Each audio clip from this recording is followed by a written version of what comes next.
Welcome back everyone to the channel. In this video I'm going to be showing you two games from the American Cup 2026 edition.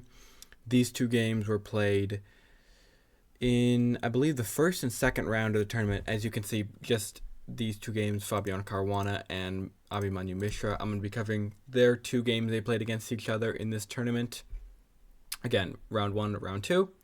And let's go over these together. So for game one, Fabi's playing with the white pieces, and again, first round, 90 minutes, 30-second increment. I believe they only get extra time at move 40, or maybe they don't even get, I don't think they even get extra time, but they get 30-second increment. And d4, knight to f6, c4, g6, knight to f3. So we have a King's Indian, but we have an e3.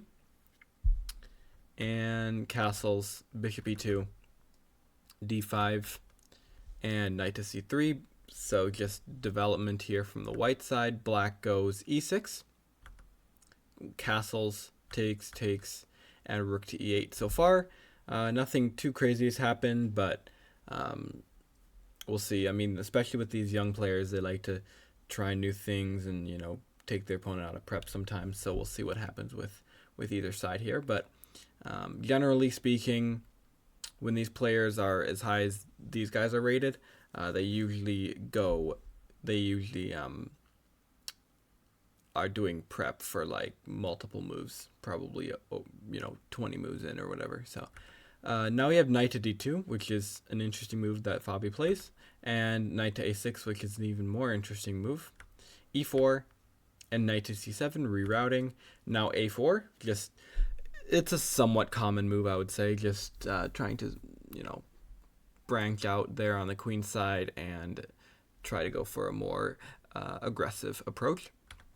b6 and f3 is what Fabi plays.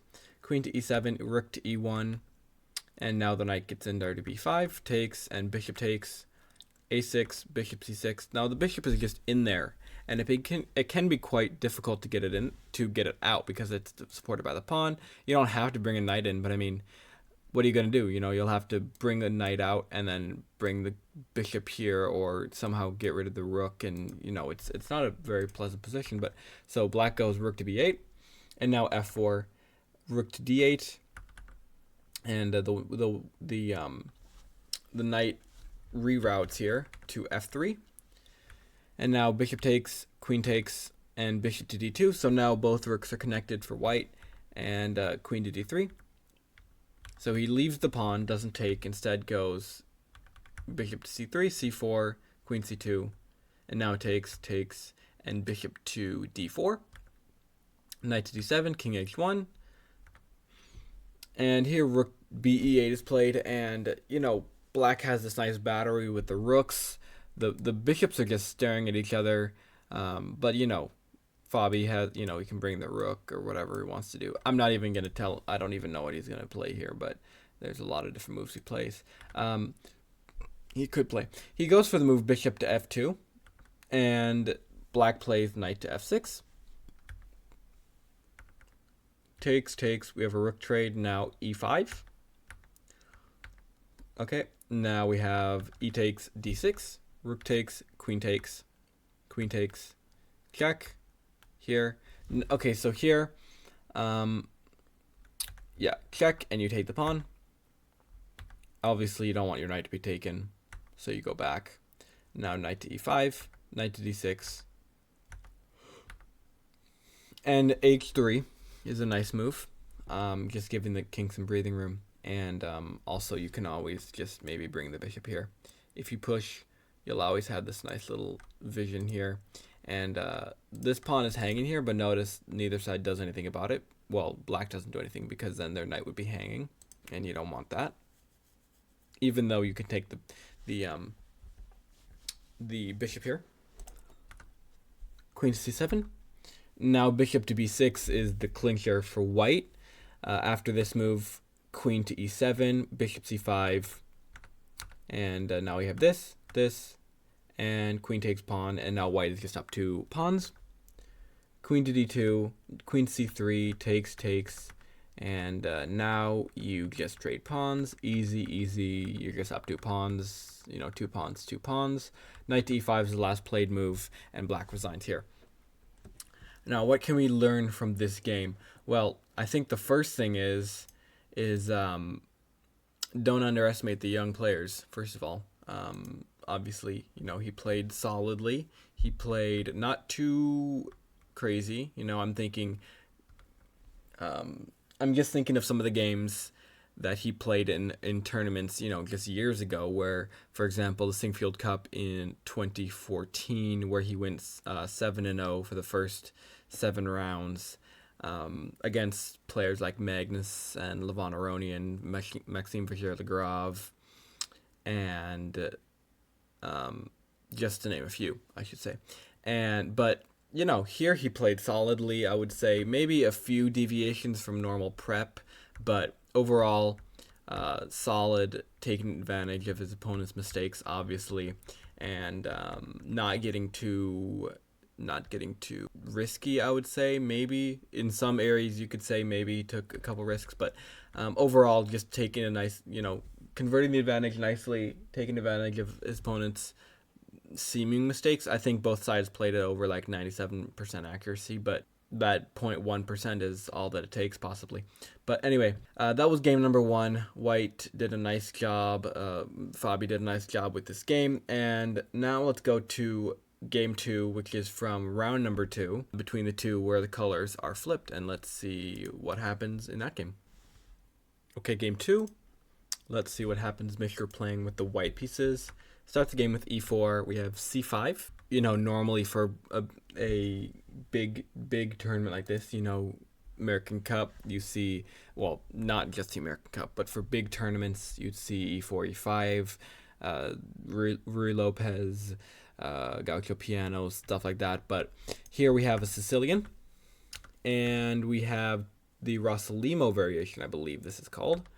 And actually it turns into a accelerated dragon.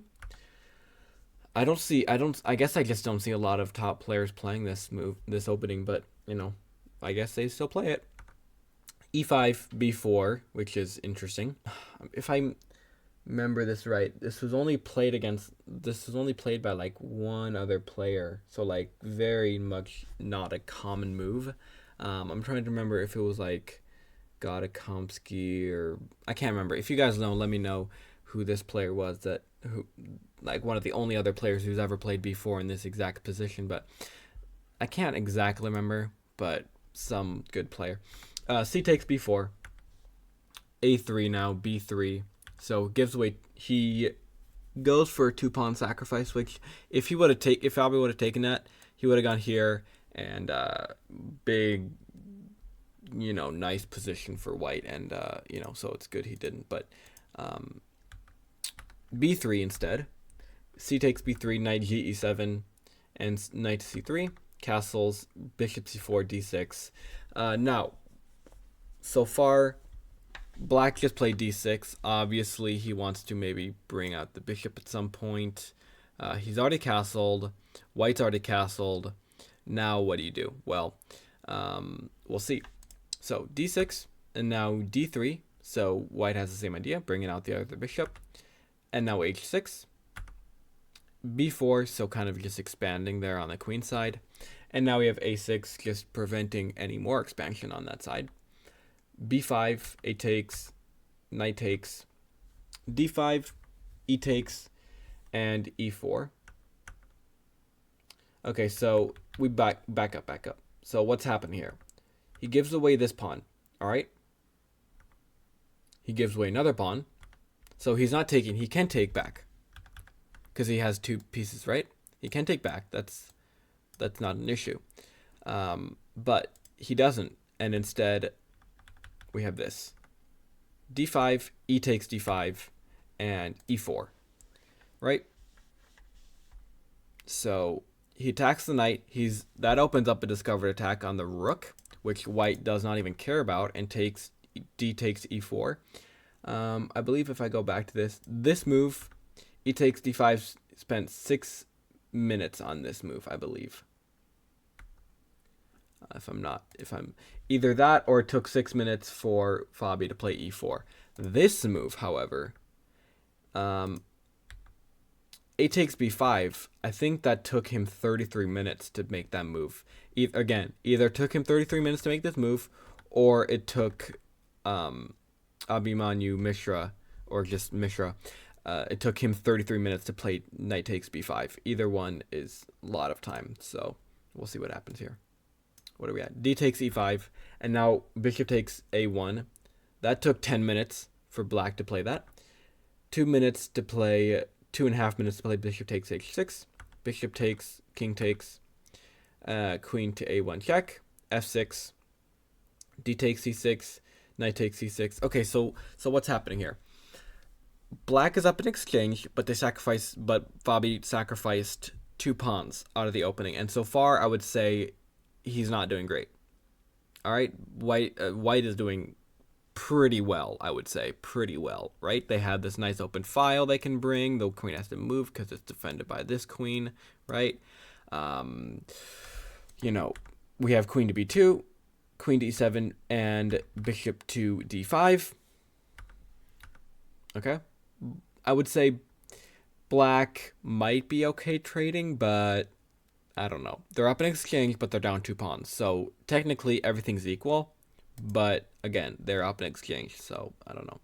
Rook c1, rook fc8, rook c3, takes. So black does decide to trade, and now knight to c6.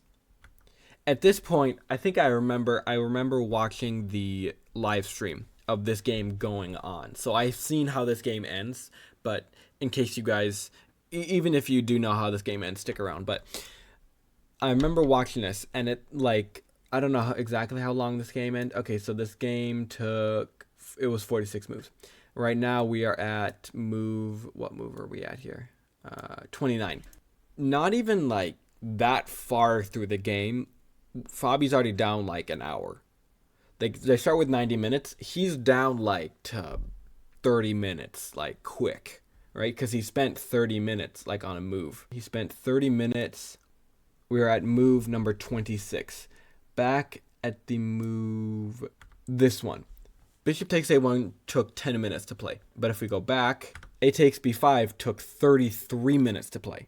2 moves, he's already spent 40 minutes. That means he's got 50 minutes. But each move, he's playing an average of, well, past the 10th move, I would say, it's at least 1 minute moves, right? Some moves like e takes d5, that was white's move, but that was 6 minutes. Bishop takes a1 took 10 minutes.